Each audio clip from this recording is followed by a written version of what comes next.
kasih pemirsa, Anda kembali menyaksikan Kominfo Newsroom. Pemirsa, pengurangan emisi umumnya dikaitkan dengan fungsi hutan yang berperan dalam penyerapan karbon di udara. Namun pemirsa, ternyata dari sudut pandang yang lebih luas, ekosistem pesisir juga memiliki peran yang sama. Nah, dari ekosistem karbon ini seperti dari mangrove, padang lamun, dan rawa payau memiliki peran yang penting dalam penyerapan dan penyimpanan karbon. Menurut dari Kementerian KKP bahwa potensi karbon biru Indonesia ini memiliki jumlah hampir seperempat dari jumlah karbon biru yang ada di dunia. Lantas pemirsa, seperti apa kita Indonesia memanfaatkan karbon biru ini untuk perbaikan iklim dan juga bernilai ekonomi yang besar? Untuk menjawabnya saat ini kita sudah terhubung dengan Bapak Muhammad Yusuf selaku Direktur P4K Pendayagunaan Pesisir dan Pulau-Pulau Kecil KKP. Assalamualaikum, selamat malam Pak Yusuf. Waalaikumsalam, selamat malam Mbak Mona. Baik, salam Salam sehat ya jumpa. Pak. Sehat Mbak, salam sehat. Baik Pak Yusuf, sebelum kita membahas seperti apa hal atau strategi yang dilakukan oleh KKP untuk bisa memanfaatkan karbon biru ini untuk perbaikan iklim dan juga ekonomi. Nah, mungkin di awal Bapak bisa memberikan penjelasan kepada pemirsa sebenarnya dimaksud dengan karbon biru itu seperti apa begitu Pak Yusuf. Ya Mbak Mona, jadi kalau kita mengenal ya ada beberapa ekosistem di bumi ini yang bisa melakukan penyerapan karbon. Kita mengenal satu lagi yaitu karbon biru. Karbon biru itu apa? Adalah Pam- suatu ekosistem di mana ada mangrove, ada padang lamun, ada rawa payo yang memiliki kemampuan untuk bisa menyerap karbon. Nah, karena dia berada di laut, maka kita mengistilahkan mereka dengan karbon biru. Nah, kalau Ya, kita lihat apa bedanya dengan yang di daratan ya? Kalau di daratan ini kemampuan menyerap, jadi kemampuan menyerap karbon di laut ini dari karbon ini cukup jauh lebih besar. Ada yang menyatakan 3 sampai 5 kali lebih besar, malah ada yang bilang hmm. 10 kali lebih besar. Nah, itulah kemampuan mereka menyerap. Nah, pertanyaan berikutnya pasti orang bertanya kenapa sih dia bisa lebih besar menyerap karbon tadi? Nah, ternyata kalau yang karbon biru ini CO2 yang diserap sama mereka itu disimpan di batang, di daun, di akar, dan mereka juga menyimpannya dalam tanah. Nah, inilah yang lebih besar karena bisa sampai 10 meter di dalam tanah disimpan. Nah, itulah mereka punya mungkin karena mereka berada di bawah air ya, sehingga mereka bisa menyimpan jauh lebih besar. Baik, karbon biru berarti ini adalah penyimpanan karbon di bawah tanah begitu, di dalam air begitu Pak ya. Dan untuk pertanyaan selanjutnya Pak Yusuf, ini mengapa kan ada 3 ekosistem yang Bapak sampaikan tadi ya, dari pesisir yaitu mangrove, selanjutnya dari padang lamun dan juga rawa payau begitu Pak ya. Nah, kenapa untuk di Indonesia ini mangrove ini menjadi fokus dari KKP untuk penyimpanan karbon terbesar ini secara ilmiahnya seperti apa, Pak? Kalau kita bandingkan dengan negara-negara lain ya, Indonesia ini kan berada di negara tropis ya, daerah tropis, di mana tumbuhan mangrove, lamun itu tumbuh dengan subur. Nah, kalau kita melihat potensi yang ada, tadi sudah disebutkan bahwa kita 17% cadangan karbon dunia itu ada di Indonesia. Jadi ada beberapa ratus negara di dunia ini ya, tetapi kita menyimpan 17%. Nah, mangrove saja itu luasnya 3,3 juta hektar, sedangkan lamun itu 1,8 juta hektar. Kalau lamun saja ya, lamun saja itu memegang 11% dari lamun dunia. Jadi kalau kita melihat potensi kita memang cukup besar. Artinya kita punya ekosistem tadi cukup besar di dunia. Itu dan ini nggak berhenti ya Mbak ya. Kita masih bisa potensi yang lain karena ada beberapa lokasi kita yang masih layak untuk ditanamin mangrove. Lamun juga kita tanam lamun. Jadi kita punya potensi yang cukup besar kayak dengan ini. Ini misalnya lamun ya. Lamun itu kalau kita bandingkan dengan terestrial, itu dia kemampuannya bisa sampai 2 sampai 3 kali lipat dengan daratan. Padahal kalau kita lihat lamun kan cuma seperti rumput biasa ya. Biomasanya sedikit, tapi dia menyerap karbon dan menyimpannya ke tanah itu jauh lebih besar dibanding kandungan karbon tanahnya yang di terestrial, yang di hutan lah maksudnya. Nah, selain itu juga Mbak, bahwa kenapa lamun ekosistem. Ya, Jadi dilanjutkan, Pak. sebenarnya selain dia menyerap karbon, sebenarnya pengendali ekosistem laut, ikan dan semua biota yang ada di laut itu 3 ekosistem ini terumbu karang, lamun dan mangrove itu punya peranan penting karena hampir sebagian besar ekosistem laut, biota itu ada yang memijah di wilayah seperti ini. Jadi kita akan mendapat banyak manfaat sebenarnya. manfaat sampingannya tadi adalah karbon juga gitu. Jadi aspek biodiversity Indonesia itu misalnya Hmm. atau karbon biru ini ke depannya. Baik, blue carbon ini memiliki kemampuan 5 kali, bahkan tadi sempat Bapak sampaikan juga 10 kali lebih banyak itu kemampuannya untuk bisa menyimpan karbon. Nah, selain hal-hal yang Bapak sampaikan tadi, ini mengapa sangat penting kita untuk menyuarakan mengenai blue carbon ini, Pak? Apa hal-hal lain yang ingin dicapai oleh pemerintah terkait dengan blue carbon di Indonesia, Pak Yusuf? Kalau kita lihat sekarang pertarungan perbincangan di dunia, Hmm. kita sebenarnya ada Kyoto Protocol, kita juga ada Paris Agreement atau Perjanjian Paris, di mana seluruh dunia itu diminta untuk bisa menurunkan emisi yang dikeluarkan dari negaranya. Nah, setiap negara sekarang uh, menyampaikan yang namanya Nationally Determined Contribution atau kesepakatan penetapan target penurunan emisi di setiap negara. Nah, Indonesia ini punya target. Nah, kenapa ini penting?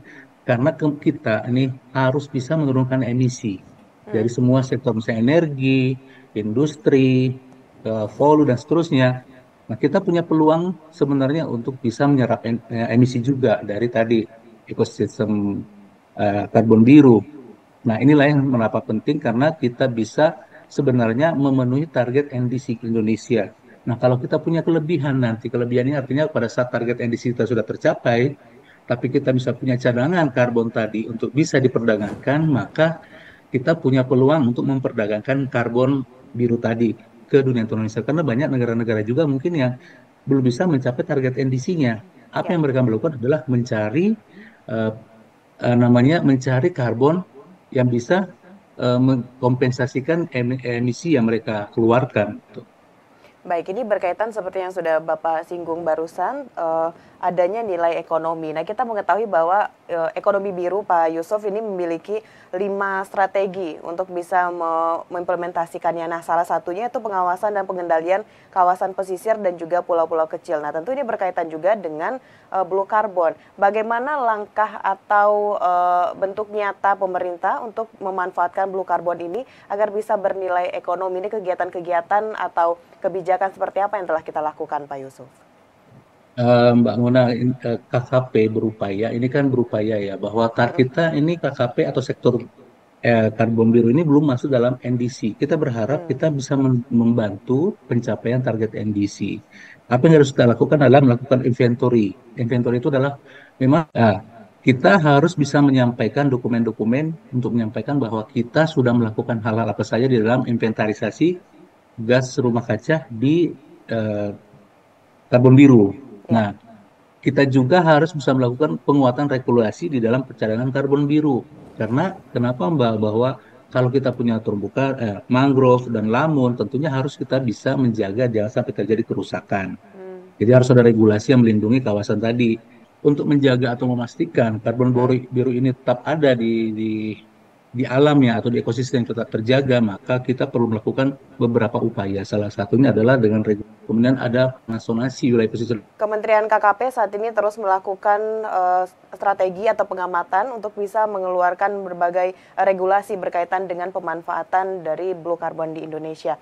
Nah, ini Oke. seperti penjelasan Bapak tadi, tentunya setiap kebijakan yang kita keluarkan, setiap potensi yang ada di Indonesia ini memiliki ancaman begitu, Pak. Nah, kira-kira ancaman yang bisa merusak dari kebermanfaatan karbon biru ini apa saja, Pak?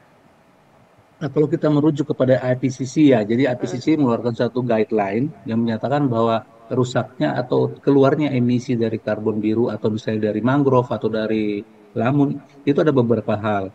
Contoh, lamun itu akan rusak kalau terjadi ekskavasi atau terjadi misalnya reklamasi. Itu akan terjadi kerusakan dengan intensitas yang berbeda-beda. Nah, itu akan diukur dan upaya pemerintah adalah mengurangi tadi, mengurangi misalnya nih sederhana pada saat teman-teman melakukan jetty, misalnya jetty dengan sistem yang merusak banyak, maka akan ada teknologi di mana mereka menggunakan trestle misalnya, yaitu yang berupaya melakukan mengurangi perusakan dari lambung yang ada. Itu yang harus kita lakukan. Mangrove misalnya, mangrove kan wilayah pesisir nih, Ya. bagaimana luasan mangrove itu jangan berubah, tidak berubah terlalu banyak, sehingga karbon yang dikandung sama mereka itu tidak lepas. Nah, itu yang diupayakan kita untuk melindungi karbon biru ini dari kerusakan. Baik, Pak Yusuf, ini tadi sedikit terpotong pada dialog kita mengenai payung hukum gitu Pak. Apakah sejauh ini kita memiliki payung hukum untuk bisa melindungi kawasan pesisir ini yang tentunya penghasil untuk blue carbon dari tangan-tangan yang tidak bertanggung jawab di Indonesia, Pak Yusuf? Ya, kalau kita lihat regulasi yang ada, misalnya ada Undang-Undang 27 tahun 2007, Junto Undang-Undang 1 2014, itu kan ada di dalamnya pasalnya adalah pelindungan terkait dengan ekosistem pesisir, salah satunya adalah mangrove. Jadi kalau mangrove ini benar-benar jangan dirusak gitu. Nah, itu ada regulasinya.